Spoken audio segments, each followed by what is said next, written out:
لا إله إلا أنت سبحانك إني كنت من الظالمين ربنا هب لنا من لدنك رحمة وهيئ لنا من أمرنا رشدا رب إني لما أنزلت إلي من خير فقير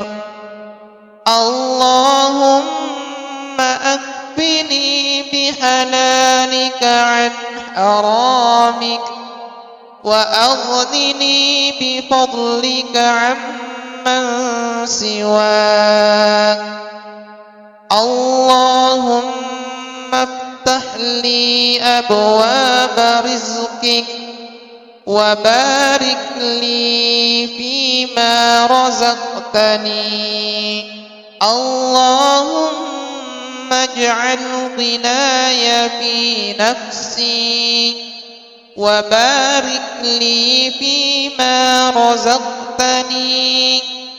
وأكفني ما أهمني رب أوزعني أن أشكر نعمتك التي أنعمت علي وعلى والدي وأن أعمل صالحا ترضاه وأدخلني برحمتك في عبادك الصالحين